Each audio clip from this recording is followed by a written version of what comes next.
Hello students, welcome to Legacy IAS Academy. Today we are going to discuss a very interesting topic related to Indian mythology, archaeological evidences as well as the recent visit of Prime Minister of India. We are talking about the city of Dwarka, the submerged city of Dwarka, which also is generally referred as the study, basically you can say is referred as the legend of Dwarka, the lost city of Lord Krishna. So let's try to understand why we are discussing this and what this discussion is all about. So recently the place has again made headlines because the Prime Minister of India has visited this pilgrimage town of Dwarka in the state of Gujarat, which is also his hometown and not hometown but home state we can say. Here, while visiting Dwarka, he inaugurated a bridge that has been named as Sudarshan Setu. Now, Sudarshan Setu is India's longest cable stayed project that connects the Okha town with the island of Bet Dwarka. Bet basically is a Gujarati word for island. So basically Dwarka island. He also went scuba diving off the Panchkui beach coast and performed underwater prayers at the site of what's considered to be the Dwaraka Nagari, that is the mythological kingdom of Lord Krishna that has been found mentioned in the Mahabharata and other Puranas as well. Now, let us try to understand the context or the pretext of Dwarka mythology. So, Dwarka has immense significance in Hindu culture. The reason is because it is associated with one of the main Hindu gods, Lord Krishna, and also the epic tale of Mahabharata. In this context, it is believed that after Lord Krishna, when he killed his uncle Kamsa, he migrated from Mathura, that was his birthplace, to Dwarka with his Yadava clan. In this time, he founded his kingdom here by reclaiming 12 yojan of land from the sea. And that is how Dwarka came into existence. Now, this is not only mentioned in Mahabharata. If you look at the Vishnu Puran, here also it is written that Dwarka was a city where you have beautiful gardens, you have large scale mode construction, you have beautiful ponds and also palaces. Plus, the town is believed to have been submerged under the sea after the death of Lord Krishna. That is overall we can understand the context of Dwarka in the Indian mythology from two epic books. One epic book we can say that is Mahabharata, and other important Purans that is the Vishnu Puran. Now we know that in Indian culture we have total 18 Purans are there, and one of the major Puran is Vishnu Puran. Now if you look at geographically where Dwarka today is situated, so this red highlighted area as you see on the map of Gujarat, this is obviously Gujarat. So here you have Kutch region and this is your Kathiawar region. Somewhere in the Kathiawar Peninsula, in the westernmost side of Kathiawar Peninsula, between the Kutch and Gulf of Kutch is how we can locate the Dwarka. So basically it is a coastal town located at the Gulf of Kutch facing the Arabian Sea. Town also has been included in the one of the main circuit, the tourist circuit that the government of India is trying to develop, that is Krishna pilgrimage circuit, which includes Vrindavan, Mathura, Govardhan, Kurukshetra and Puri. There are a number of other places scattered across the Saurashtra coast. Actually, this entire area is also referred by another name of Saurashtra. So, along the Saurashtra coast, you will find mentioned legends which are associated with Lord Krishna, including Bet Dwarka and Mool Dwarka. Since the beginning of 20th century, obviously because it is a mythological city, a lot of interest was there present in the Indian scientific community to understand the significance and to examine whether the city of Dwarka that we have presently is same as mentioned in Mahabharata tale or not. So since the beginning of 20th century, multiple attempts have been made by scholars to establish the precise location of Dwarka as mentioned in the Mahabharata. So the challenges that scientists faced or the questions that were present in their mind was, is it the same as present day Dwarka, Dwarka that is mentioned in Mahabharata? Second, a town that possibly now lies under the sea. And third, or a mythological town whose historical authenticity may never be established. So with these challenges, the study began. Now, the answers that was something that was given by historians is based on the study conducted earlier also. And the first study in this context was made by F.E. Parzaiter, who was a judge, a British judge of Calcutta High Court in 1904.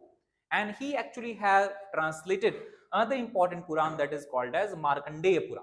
And as per his translation of Markandeya Puran, he has clearly stated the Dwarka city of Mahabharata, or as mentioned in Mahabharata, was situated on Ravatka.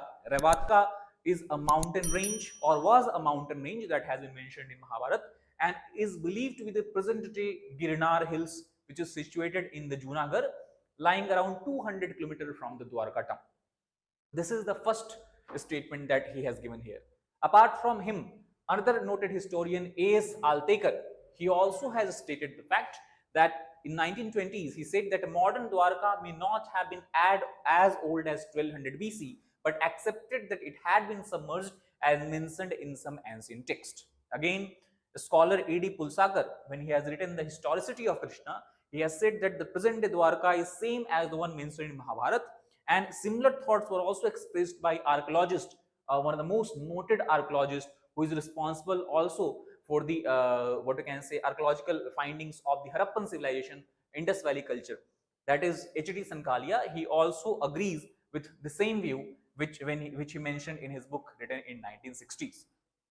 Now, if you look at the location, geographical location, as we have discussed, here you have Dwarka, here you have Okha, and it is the Okha to Bay Dwarka, the bridge, the Sudarshan Bridge or Sudarshan Setu has been inaugurated recently by the Prime Minister.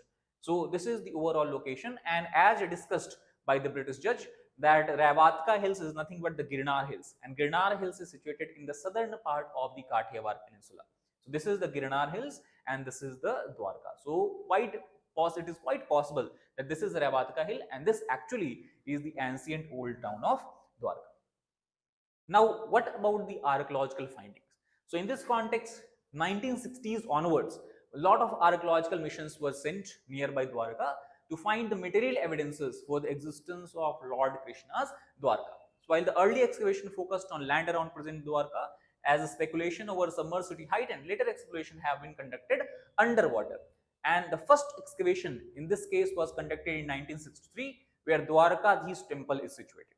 Now, the Deccan College, Pune, in association with the Department of Archaeology of Gujarat, conducted this investigation, study, excavation, and it revealed that the place had been inhabited for the last 2000 years. Now, due to this finding also did not support the traditional identification with the legendary city, but inspired others to continue their quest to take up the further studies. Thus, for the next decades, again decade after decade, a long archaeological quest was carried out by a team of marine archaeologists and scientists from the NIO, that is the National Institute of Oceanography, to find, obviously the objective of this mission was to find the sunken city in the Arabian Sea. During the course of the underwater excavations, what scientists found or marine archaeologists found is 200 stone anchors, also lot of stone sculptures, stone structures, as well as small pieces of pottery and some small pieces of marble statues were discovered. Iron anchors and other metal objects have also been found here. The material found was dated by comparing them to the findings from the nearby areas. And a result of this comparative study, what we can say, that on one side of the island, that is the Bay Dwarka island, evidence dating to early historical period. When we talk about early historical period, it means somewhere from the 6th century BC to 6th century CE, we have found evidences, materials. And on the other side of the Bay Dwarka island, evidences from the late Harappan period, that is approximately 1900 to 1300 BC, have been discovered. So, on the basis of this study, since the stone anchors found underwater at Dwarka were similar to the late Harappan findings at Bet Dwarka, it suggests that they were from the same period. And thus, most scholars agree that the late Harappan era was also the period coinciding with Mahabharata. So, it is quite possible that these material evidences are actually material evidences from the ancient city of Dwarka. Further, in the early 20th century, 21st century, between 2005 to 2007, second round of underwater excavation was carried out.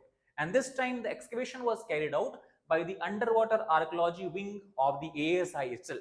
ASI is the major institute, that is Archaeological Survey of India.